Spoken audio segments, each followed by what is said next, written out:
قرآن عظیم میں اللہ رب العزت ارشاد فرماتا ہے وَقَلِيلٌ مِّنْ عِبَادِيَ الشَّكُورُ، میرے بندوں میں شکر کرنے والے بہت کم ہیں۔ اور یہ بات صحیح ہے کہ بندے پر بے شمار نعمتیں اللہ تعالیٰ عطا کیا ہے، بے شمار ہیں۔ وَإِن تَعُدُّوا نِعْمَتَ اللَّهِ لَا تُحْصُوهَا، اگر تم اللہ کی نعمتوں کو گننا چاہو گے تو شمار نہیں کر سکو گے۔ شیخ سعدی رحمۃ اللہ تعالیٰ علیہ فرماتے ہیں کہ تمہارا ایک سانس لینا بھی نعمت ہے، سانس کا باہر نکالنا بھی نعمت ہے، اور اگر صرف سانسوں کی نعمتوں کا شکر ادا کرنے پر بندہ بیٹھ جائے تو پوری عمر اس کی تمام ہو جائے۔ باقی نعمتوں کا کیا ہے؟ بے شمار نعمتوں سے نوازا ہے اللہ تعالیٰ نے، لیکن انسان کی فطرت میں یہ بھی ہے کہ کبھی ایک چیز کی کمی محسوس ہوتی ہے تو وہ واویلا مچاتا ہے، بہت شور کرتا ہے کہ مجھے یہ تکلیف ہوئی، وہ تکلیف ہوئی۔ اس کے صحت کے زمانے کو وہ یاد نہیں کرتا، مصیبت کے زمانے کو بہت جلدی یاد کرتا ہے۔ اسی لیے شکر گزار بندے بہت کم ہیں۔ عادت یہ ڈال لیں، جب مصیبت آئے، کوئی تکلیف آئے، تو ہمارے اندر یہ احساس پیدا ہو جائے کہ میرے گناہ اس سے بھی بڑی مصیبت کے لائق تھے، اللہ نے کم مصیبت عطا کی۔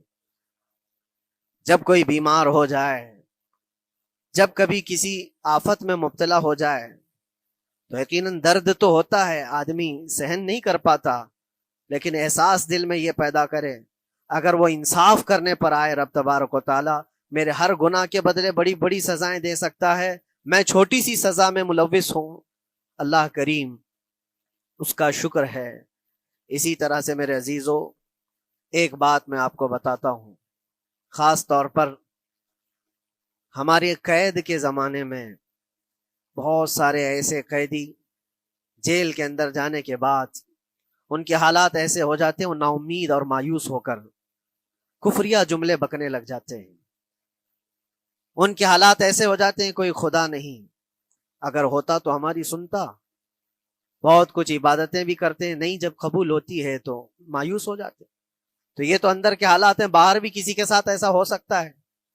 میں تو 10 سال سے دعا کر رہا ہوں، اولاد ہی نہیں ہوئی، کوئی یہ کہتا ہے شادی ہو گئی 10 سال ہو گئے بچے نہیں ہو رہے ہیں، کوئی یہ کہتا ہے کہ میری بیٹی کا رشتہ ہی نہیں ہو رہا، ہر وظیفہ کر لیا، ہر دعا کر لیا، پھر یہاں سے نا امیدی، نا شکری، یہ جملے انسان کو کہاں تک پہنچا دیتے ہیں۔ ایک بات میں آپ کو بتاؤں، مولا علی کرم اللہ وجہہ الکریم کی یہ حکمت بھری بات ہے، ارشاد فرماتے ہیں جب کبھی مصیبت آئے اللہ کی طرف سے تو یہ امتحان ہے یا سزا ہے، کیسے پتا چلے؟ ظاہر سی بات ہے ہر کوئی یہ کہتا ہے یہ تو اللہ کی طرف سے امتحان ہے، آزمائش۔ ہم بھی اندر تھے تو یہ بار بار احساس دلایا جاتا تھا، اور بعض لوگ یہ کہتے تھے کہ اللہ کی طرف سے آزمائش ہے، امتحان ہے، اس کو گزار لیجیے۔ بعض مرتبہ امتحان ہے اور بعض موقعوں پر سزا ہے، اور سزا کب ہے اور امتحان کب ہے یہ کیسے پتا چلے؟ بہت بڑا فارمولہ ہے۔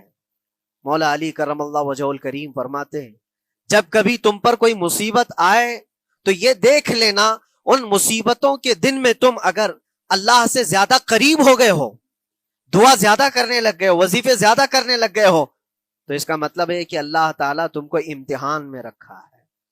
اور اگر مصیبتوں کے آنے کے بعد بندہ دور ہو جاتا ہے اللہ سے، پھر وہ بپھر جاتا ہے، گناہ زیادہ کرنے لگتا ہے، تو سمجھ لو یہ سزا میں ملوث ہے۔ اب سب کی زندگی میں یہ مصیبتیں جب آتی ہیں تو خود اپنے آپ کو ریئلائز کرے، احساس کر کے دیکھے کہ مصیبت آئی ہے تو میرے ہاتھ میں تسبیح آ گئی یا پھر گالی گلوچ، مصیبت یا آفت آئی ہے میرے گھر پر تو میں عبادت اور نماز کی طرف زیادہ جا رہا ہوں یا پھر عیش و عشرت کی طرف زیادہ جا رہا ہوں، تو تمہیں خود پتا چل جائے گا کہ تم اللہ کی طرف سے امتحان میں ہو یا پھر سزا میں ہو۔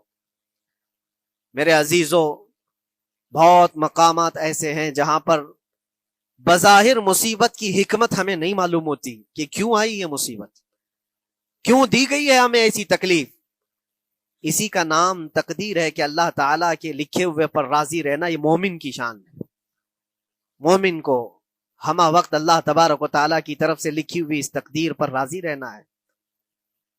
آپ کو میں ایک بات بتا دوں، حضرت ابو جندل ایک صحابی ہیں، مکہ مکرمہ میں ایمان لائے، رسول پاک صلی اللہ تعالیٰ علیہ وسلم جب ابھی مکہ میں تھے، اس وقت غریب صحابہ کو کفار مکہ مشرکین مکہ کس طرح سے پکڑ کر مارتے تھے، کیسے کیسی سزائیں دیا کرتے تھے، اسی اسنا میں اللہ کے نبی صلی اللہ علیہ وسلم ہجرت کر کے مدینہ تشریف لے گئے. لیکن جو ابو جندل تھے یہ قید میں تھے، قید میں تھے. ان کا باپ خود ان کو قید میں رکھا ہوا تھا، اور ایسی قید کہ زنجیریں بندھی ہوئی رہتی تھی. مسلسل کئی سال گزر گئے. حضور پاک صلی اللہ تعالی علیہ وسلم کی ہجرت کے 6 سال گزر جانے کے بعد 7واں سال تھا جب آپ کو بتاؤں حدیبیہ کا وہ منظر پیش آیا جس کو صلح حدیبیہ کہا جاتا ہے. تقریباً 1400 صحابہ کے ساتھ رسول کریم صلی اللہ تعالی علیہ وسلم عمرہ کرنے کے لیے آئے. لیکن اس وقت مکہ کے کفار و مشرکین مکہ سے تقریباً 35 کلومیٹر باہر دور آپ کا راستہ روک لیا. کہا ہم آپ کو عمرہ کرنے نہیں دیں گے، آپ کے اصحاب کو، آپ کے صحابہ کو ہم مکہ میں انٹر ہونے نہیں دیں گے. جنگ جیسی نوبت آ گئی تھی. لیکن حضور پاک صلی اللہ تعالی علیہ وسلم اور صحابہ احرام پہن کر کے عمرہ کرنے کے لیے آئے. تو پھر درمیانی راستہ یہ اختیار کیا گیا. حضور پاک صلی اللہ علیہ وسلم نے فرمایا کہ ہم صلح کر لیتے ہیں، کچھ ایگریمنٹ ہو جائے ہمارے اور تمہارے درمیان، جنگ نہیں کریں گے آج سے، جنگ بندی ہو جائے. تو کفار مکہ اس بات پر راضی ہوئے، اور اس کے بعد صلح جس کو کہتے ہیں صلح حدیبیہ، یہ بہت مشہور ہے. صلح حدیبیہ ہوئی، اس میں سارے پوائنٹس جو لکھے گئے تھے ایگریمنٹ کے اندر وہ سب مکہ والوں کی حمایت میں زیادہ تھے. دبا کر کے انہوں نے صلح کی تھی اس طرح سے ان کے نظام کے مطابق. یعنی اگر کوئی مکہ سے بھاگ کر مدینے جائے تو انہوں نے ایگریمنٹ میں لکھایا تھا کہ آپ کو وہ شخص ہمیں واپس کرنا پڑے گا، اور اگر مدینے سے کوئی بھاگ کر ہمارے پاس آئے تو ہم اس کو اپنے پاس رکھیں گے، ہم باہر واپس نہیں بھیجیں گے. تمہارا کوئی آدمی ہمارے پاس آ گیا بھاگ کر کے، یا ہمارا ہی وہاں رہنے والا کوئی آدمی آ گیا آپ کی امان سے نکل کر کے، تو ہم اس کو اپنے پاس رکھیں گے. ایسی بہت ساری شرطیں تھیں. میں کیوں کہہ رہا ہوں یہ بات سن لیجیے. یہ صلح حدیبیہ ہو گئی، ایگریمنٹ ابھی لکھا جانا تھا. وہ ابو جندل صحابی جو کئی سالوں سے مکہ میں قید میں تھے، زنجیریں توڑ کر کے وہ باہر نکل آئے. اور جب ان کو یہ خبر ملی کہ مکہ سے 35 کلومیٹر دور اللہ کے نبی صلی اللہ تعالی علیہ وسلم اپنے صحابہ کے ساتھ پڑاؤ ڈالے ہوئے ہیں اور تشریف لانے والے ہیں، کسی طرح بچ بچاتے ہوئے وہ وہاں پہنچ گئے حدیبیہ کے مقام پر. جیسے ہی وہ پہنچے صحابہ میں ایک شور ہو گیا. صحابہ جانتے تھے کہ کتنے سالوں سے ابو جندل قید میں ہے، طرح طرح کی اذیتیں اٹھاتا ہے، بہت مصیبتیں اٹھائی ہیں ابو جندل نے.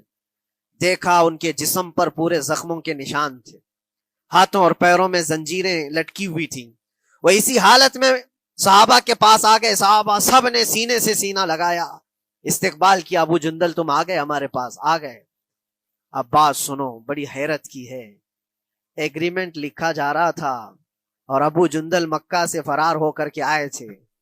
ابو جندل کا جو باپ ہے اور دوسرے جو رئیس مکہ کے تھے، قریش کے سردار، سبوں نے ہاتھ روک لیا اور کہا ہمارا ایک آدمی بھاگ کر آپ کے پاس آیا ہے، ایگریمنٹ کے مطابق اس کو آپ ہمیں واپس کرنا ہوگا، واپس لوٹانا ہوگا. مکہ میں رہنے والا شخص آپ کے پاس آیا ہے، وہ ہمارا قیدی ہے. حضور پاک صلی اللہ تعالی علیہ وسلم نے فرمایا ابھی تو لکھا نہیں گیا، اس سے پہلے وہ آیا ہے، چھوڑ دو اس کو، اس کے بعد جو بھی ہوگا اس پر عمل کریں گے. مکہ والوں نے کہا نہیں، ہم نہیں مانتے اس چیز کو. حضور پاک صلی اللہ تعالی علیہ وسلم نے یہاں تک فرمایا اس ایک شخص کو میری ضمانت میں دے دو، باقی تمہاری ساری شرطیں منظور کر لی جائیں گی. وہ رحمت للعالمین. نبی اکرم صلی اللہ تعالی علیہ وسلم اپنے غلاموں پر رحم کیسے نہ کریں. جب ان حالات میں دیکھا ابو جندل کو تو صحابہ بھی حضور کے پاس آئے اور کہا یا رسول اللہ صلی اللہ علیہ وسلم صلح کیوں کر رہے ہیں، ان کے ساتھ جنگ کریں گے ہم ان کو، ہم نے بدر میں، احد میں، خندق میں ان کے ساتھ جو مقابلے کی ہمیں تجربہ ہے، ہم ان کے پرخچے اڑا دیں گے، آپ اجازت دیں ہم جنگ کریں گے. اللہ کے نبی فرماتے ہیں میں جو دیکھ رہا ہوں وہ تم نہیں دیکھ رہے ہو، اللہ کا حکم نہیں ہے جنگ کرنے کا، صلح ہے. صلح ہو گئی، لکھا جا رہا تھا. اور یہ ابو جندل آئے. اب جب حضور پاک صلی اللہ تعالی علیہ وسلم نے فرمایا ٹھیک ہے ایگریمنٹ کے مطابق ابو جندل کو مکہ واپس بھیجنا پڑے گا، اتنا فرمایا تھا حضور نے، ابو جندل دھاڑے مار مار کر رونے لگے اور صحابہ کو جا کر کے اپنے زخم دکھانے لگے کہ دیکھو مجھے واپس بھیجا جا رہا ہے، مجھے واپس بھیجا جا رہا ہے. تو صحابہ کے اندر بھی جوش تھا. اپنا آدمی جب کوئی اتنا مظلوم ہو، اتنا مار کھایا ہو اور پھر واپس انہی ظالموں کے سامنے اس کو بھیجا جانا ہو تو کیا کیفیت ہوگی؟ تو وہ ابو جندل سارے صحابہ کے بیچ میں چھپ چھپاتے ہوئے رو رہے تھے. اللہ کے نبی صلی اللہ علیہ وسلم تشریف لائے اور فرمایا ابو جندل میں کہہ رہا ہوں واپس چلے جاؤ، واپس جاؤ، مکہ جاؤ. تو انہوں نے کہا یا رسول اللہ صلی اللہ علیہ وسلم ان زخموں کے ساتھ واپس جاؤ؟ اللہ کے نبی صلی اللہ علیہ وسلم نے فرمایا ہاں ابو جندل اللہ کی مرضی یہی ہے، اور اللہ کا نبی وہی کہتا ہے جو اللہ کی مرضی ہوتی ہے. یہ میں کہہ رہا ہوں بظاہر تکلیفوں کی حکمت ہمیں معلوم نہیں ہوتی، لیکن ہمیں عمل کرنا چاہیے. نبی پاک صلی اللہ تعالی علیہ وسلم کا جب حکم ہوا ابو جندل انہی زنجیروں کے ساتھ ان کے باپ کے حوالے کر دیے گئے. وہ گھسیٹتے ہوئے لے جا رہا تھا، گھسیٹتے ہوئے واپس انہی قیدیوں کی طرح لے جا رہا تھا. سب کی آنکھوں میں آنسو تھے، لیکن حکمت الہی کیا ہے یہ کون جانتا ہے؟ بظاہر اللہ تبارک و تعالیٰ کی طرف سے یہ دی ہوئی آزمائشیں، یہ تکلیفیں، اس کی حکمت وہ بہتر جانتا ہے. جب ابو جندل کو واپس کیا گیا ایک سوال اٹھتا ہے میرے عزیزو. یہ میں قید کی حالت میں رہ کر کے ایک شخص نے مجھ سے سوال کیا تھا آپ تو اللہ کے نبی صلی اللہ تعالیٰ علیہ وسلم کی ناموس کی بات کرتے ہو، حضور کی محبت کی بات کرتے ہو، ان کے عشق کی بات کرتے ہو، اور یہ بھی کہتے ہو کہ نبی پاک صلی اللہ تعالیٰ علیہ وسلم دستگیری کرتے ہیں، اپنے غلاموں کی مدد کرتے ہیں، تو اتنے دنوں سے کیا آپ نے حضور کو نہیں پکارا؟ کیا رسول پاک صلی اللہ تعالیٰ علیہ وسلم سے محبت اور عشق کی بات کے بعد آپ نے بھیک نہیں مانگی؟ اس وقت یہ واقعہ یاد آیا میں تو ابو جندل کے پاؤں کے ناخن کی مٹی کے برابر بھی نہیں. وہ صحابی رسول تقریباً ان کے متعلق کہا گیا ہے 6 سے 8 سال تک وہ ان کی قید میں رہے. تو کیا رسول پاک صلی اللہ علیہ وسلم کو خبر نہیں تھی؟ خبر تھی. لیکن ہوتا ایسا ہے کہ جو جتنی محبت کرتا ہے اتنے ہی امتحانوں سے گزارا بھی جاتا ہے، اس کو امتحان دینے پڑتے ہیں. اسی لیے بار بار میں یہ بات کہتا ہوں حضور پاک صلی اللہ تعالی علیہ وسلم کی ناموس کی بات کرنا، عظمت رسالت کی بات کرنا، یہ حلوے پراٹھے کھانے کا نام نہیں ہے. یہ شہادت گہے الفت میں ہے قدم رکھنا. لوگ آسان سمجھتے ہیں مسلمان ہونا. حضور پاک صلی اللہ تعالی علیہ وسلم کی شریعت طاہرہ کو بچانے کے لیے ہی تو، حضور کی ناموس کی حفاظت کے لیے ہی تو مولا امام حسین نے اپنی گردن دے دی، اپنے بچوں کی قربانی دے دی، اپنا عیش آرام سب تیاگ دیا. یہ ساری قربانیوں کے بعد ہی اس امتحان سے بندہ نکلتا ہے. وہ امام احمد بن حنبل جن کے سینے میں 5 لاکھ حدیثیں محفوظ تھیں، رسول پاک صلی اللہ علیہ وسلم کی 5 لاکھ حدیثوں کے حافظ، لیکن بغداد کے ظالم حکمرانوں نے ان کو ننگی پیٹھ پر کوڑے مارے ہیں. پہلی مرتبہ 100 کوڑے، دوسری مرتبہ پھر 100 کوڑے، تیسری مرتبہ پھر 100 کوڑے. اتنے میں تو آدمی مر جاتا ہے. امام احمد بن حنبل کی پیٹھ جھک گئی تھی. میرے عزیزو یہی ہے جس کو ہم کہہ رہے شہادت گہے الفت میں ہے قدم رکھنا. اگر تم سچا ایمان رکھتے ہو تو پھر آزمائش بھی ہوگی. اللہ کریم قرآن میں فرماتا ہے وَلَيَعْلَمَنَّ اللَّهُ الَّذِينَ صَدَقُوا وَلَيَعْلَمَنَّ الْكَاذِبِينَ. اللہ تبارک و تعالیٰ ضرور آزمائے گا سچا کون ہے اور جھوٹا کون ہے. مصیبتیں آئیں گی، آندھیاں آئیں گی، لیکن جمے رہو، ڈٹے رہو. اللہ رب العزت سے کبھی بھی اپنا رشتہ نہ توڑو. اور جو تمہارے اندر ایمان ہے، توکل اور یقین ہے، ذرا برابر بھی فرق آنے نہ پائے. آج نہیں قبول ہوئی کل ہوگی، کل نہیں قبول ہوئی پرسوں ہوگی، کبھی نہ کبھی تو دعا قبول ہوگی. دنیا داروں کے دروازے کھٹکھٹاتے ہیں تو ایک نہ ایک دن دروازہ کھلتا ہے. وہ ارحم الراحمین ہے، وہ ارحم الراحمین ہے، دروازے کھولتا ہے. لیکن وہ بہتر جانتا ہے کس وقت دروازہ کھلنا چاہیے. ہم اپنی مرضی کے مطابق رب کو نہیں چلا سکتے. مولا تعالیٰ جیسا چاہے ہمیں ویسا چلنا چاہیے. ایک بات اور میں بتا دوں سید، یہ تو دوسرے لوگوں کی بات ہے جس میں ہمارے قصور ہیں، ہمارے جرم ہیں، ہمارے گناہ ہیں، جس کی وجہ سے مصیبتیں آئیں گی. لیکن اللہ کے نبی کا کوئی گناہ نہیں ہوتا. جو نبی ہوتے ہیں وہ معصوم ہوتے ہیں.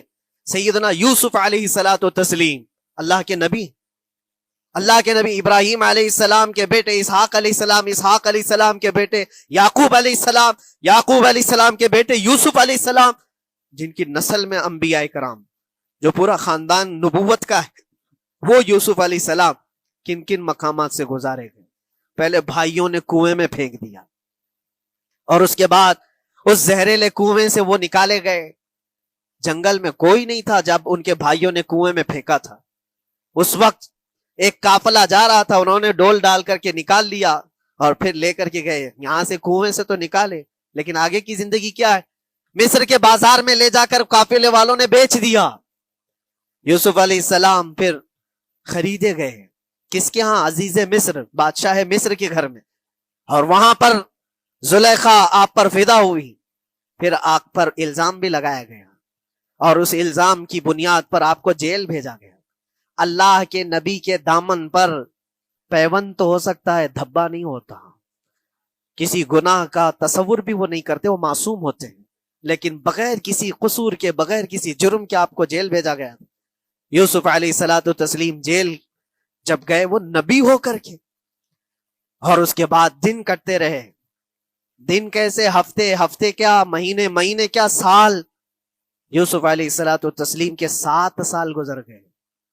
جب کبھی کسی انوسینٹ کو، بے قصور آدمی کو تکلیف دی جاتی ہے تو اس کو احساس زیادہ ہوتا ہے، اور جرم کی وجہ سے جب کوئی تکلیف میں آتا ہے تو کمپرومائز کر لیتا ہے، میں ایسا غلطی کیا تھا، مجھے یہ جھیلنا پڑ رہا ہے، لیکن جس کا جرم ہی نہیں، نہ کردہ گناہ کی سزا جب دی جاتی ہے، بندہ بہت بکھر جاتا ہے، ٹوٹ جاتا ہے۔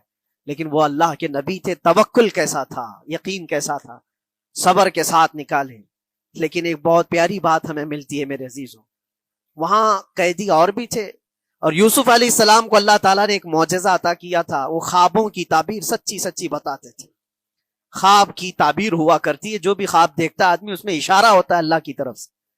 تو 2 قیدیوں نے خواب دیکھا تھا، یہ قرآن پاک کے سورہ یوسف میں پورا موجود ہے، 12ویں پارے میں۔ 2 قیدیوں نے خواب دیکھا، اپنا اپنا خواب انہوں نے بیان کیا یوسف علیہ السلام کو۔ ایک قیدی نے دیکھا کہ وہ سر پر روٹیاں رکھ کر کے لے جا رہا ہے اور پرندے نوچ نوچ کر کھا رہے ہیں۔ دوسرے نے دیکھا کہ وہ انگوروں کو نچوڑ کر کے اس کے رس پی رہا ہے۔ تو انہوں نے بتایا یوسف علیہ السلام کے پاس، ایسا ایسا ہم نے خواب دیکھا ہے، اس کی تعبیر کیا ہو سکتی ہے؟ سیدنا یوسف علیہ السلام فرماتے ہیں، میں دونوں کے خواب کی تعبیر بتاؤں گا، لیکن اس میں سے ایک بندہ، اس سے آپ نے کہا تو وعدہ کر کے میرا بھی کام کرے گا، میرا بھی ایک کام ہے، تو کرے گا۔ 7 سال گزر گئے تھے، جو بادشاہ مصر تھا وہ بھی بدل چکا تھا، جس نے قید میں ڈالا تھا وہ ختم ہو گیا، دوسرا آیا، تیسرا آیا، جو بھی آیا، لیکن حکومت بدلی ہوئی تھی۔ تو خواب کی تعبیر بتانے سے پہلے ایک قیدی سے یوسف علیہ السلام نے کہا کہ میرا کام تو کرے گا؟ اس نے کہا ہاں، آپ جو کہیں گے میں کروں گا۔ تو سنو، تعبیر یہ ہے، جس کے سر پر روٹیاں رکھی ہوئی اور کوے کھا رہے تھے یا پرندے کھا رہے تھے، اس کی تعبیر یہ ہے کہ عنقریب تجھ کو موت کی سزا سنائی جائے گی۔ وہ غمگین تھا، دوسرے سے کہا تو انگور کے رس نچوڑ کر پی رہا تھا، تیرے خواب کی تعبیر یہ ہے کہ عنقریب تجھ کو رہا کر دیا جائے گا، تو آزاد ہوگا، اور تجھ سے ہی میرا کام یہ ہے کہ آزاد ہو کر جائے گا تو تو موجودہ وقت کے جو بادشاہ ہے، شاید اس کی فوج میں شامل ہو جائے یا اس کے سپاہیوں میں، وزیروں میں، تو میری یہ بات اس تک پہنچا دینا، پچھلے 7 سالوں سے بے گناہ بے قصور ایک قیدی اندر ہے، اس کو آزاد کر دیا جائے، اس کو آزاد کر دیا جائے۔ اس نے کہا بالکل، اگر میں چھوٹا تو آپ کا ایک کام ضرور کروں گا۔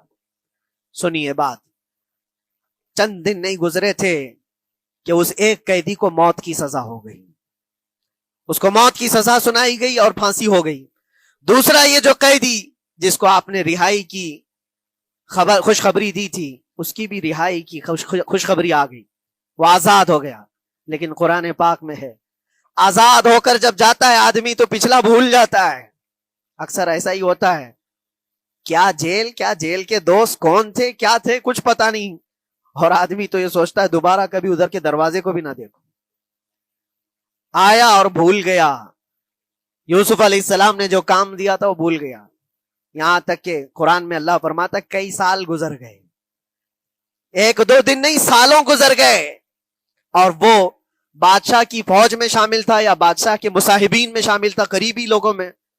ایک زمانے کے بعد مدت ہوئی، اور اس وقت سوچیے آپ کتنا وقت حضرت یوسف علیہ السلام نے کاٹا ہوگا۔ ایک دن آپ بے اختیار رو پڑے اللہ کی بارگاہ میں۔ یہ میں آپ کو بتا رہا ہوں، کبھی کبھار انسانی فطرت کا تقاضا ہے، اللہ تبارک و تعالیٰ کی بارگاہ میں رو پڑے اور کہا اے رب العالمین، اے ارحم الراحمین، یہ دن کب ختم ہوں گے؟ یہ جس طرح سے مجھے جیل کی سلاخوں کے پیچھے بند کیا گیا ہے، ان مصیبتوں سے کب آزادی ہوگی میرے مولا یا ارحم الراحمین؟ جواب رب تعالیٰ کی طرف سے آیا، یہ ہمارے اور آپ کی بات نہیں ہے، یہ اللہ کے نبی کی بات ہے۔ اب سنو، یوسف علیہ السلام کو جواب آیا، اے یوسف، جب تجھے جیل سے نکلنا ہی تھا، تجھے باہر جانا ہی تھا، تو دنیا کے بادشاہ کے سامنے کیوں ریکویسٹ رکھا، میرے سامنے رکھ دیا ہوتا۔ اللہ اکبر، یہ توکل کا اعلیٰ درجہ ہے۔ اتنی مصیبتوں کے بعد بھی تم نے اس سپاہی کو کیوں اپنا قاصد بنا کر بادشاہ کے سامنے بھیجا کہ میری آزادی ہو جائے؟ یوسف علیہ السلام بہت روئے سجدے میں گر کر کے، مولا مجھے معاف کر دے، اور میرے ہر شے کا تو مالک ہے، اب میں زندگی بھر قید میں رہوں یا آزاد رہوں یہ تیری مرضی پر ہے۔ میرے عزیزو، پھر یوسف علیہ السلام کے ساتھ کیا ہوا؟ بادشاہ نے خود ایک خواب دیکھا اور وہ پریشان تھا، خوابوں کی تعبیر کوئی بتا نہیں رہا تھا۔ تب اس قیدی کو چھوٹے ہوئے کو یاد آئی بات کہ جیل میں ایک آدمی ہے جو سچی سچی تعبیر بتاتا ہے۔ پھر اس نے بادشاہ سے کہا، ایک قیدی بہت شریف اور صالح ہے، وہ سچی تعبیر بتائے گا، آپ کہیں تو میں اس کو لے آؤں۔ اور اس نے مجھے یہ کہا بھی تھا کہ اس کو آزاد کرنا ہے، آپ کے پاس ریکویسٹ رکھنی ہے کہ وہ بے قصور قید میں ہے۔ بادشاہ نے معلومات حاصل کی اور اس کے بعد پروانہ دے دیا کہ اس قیدی کو آزاد کیا جائے جس کو بے قصور رکھا گیا ہے، اور میرے خواب کی تعبیر بتائی جائے۔ یوسف علیہ الصلوۃ والتسلیم کو لوگ آئے لینے کے لیے۔ اب یہاں منظر اور ہے میرے عزیزوں، کہا کہ بادشاہ نے خواب دیکھا، اس کی تعبیر بتائے۔ آپ نے تعبیر تو بتا دی کہ کیا ہونے والا ہے اگلے 7 سالوں میں بادشاہ کے ساتھ، یہ ساری تعبیر بتائی، لیکن جب آزاد کرنے کی بات آئی تو آپ نے کہا، رہنے دو اب مجھے قید میں رہنے دو، اس لیے کہ آپ کو یہ احساس ہوگا کہ میں بادشاہ کے پاس کیوں رکھا ہے اس مقدمے کو۔ لیکن بعد میں بادشاہ اور اس کے مصاحبین اور اس کے وزیر آپ کو اصرار کرتے ہوئے لے گئے اور لے جا کر کے سیدھے وزیر اعظم کے تخت پر بٹھا دی، سیدھے وزیر اعظم کے تخت پر بٹھا دیا۔ پھر رب تبارک و تعالیٰ نے فرمایا، اے یوسف، جب تک ہم چاہیں تب اندر رہے گا آدمی، اور جب ہم چاہ لیں باہر تو پھر اپنی مرضی سے کوئی اندر بھی نہیں رہ سکتا۔ حقیقت ہے میرے عزیزو، جب مصیبتوں کے ختم ہونے کا وقت آئے پھر پوری دنیا کھڑی ہو کر کے بھی تم کو مصیبت نہیں دے سکتی، تکلیف نہیں دے سکتی۔ اور رب تبارک و تعالیٰ نے فرمایا، وَإِن يَمْسَسْكَ اللَّهُ بِضُرٍّ فَلَا كَاشِفَ لَهُ، اگر تم کو اللہ کی طرف سے کوئی مصیبت آئے تو کوئی اس کو ہٹانے والا نہیں ہے۔ وَإِن يَمْسَسْكَ اللَّهُ بِخَيْرٍ فَلَا رَادَّ لِفَضْلِهِ، اور اگر اللہ تبارک و تعالیٰ کوئی بھلائی کسی بندے کو دے دے تو دنیا کی کوئی طاقت اس کو روک بھی نہیں سکتی۔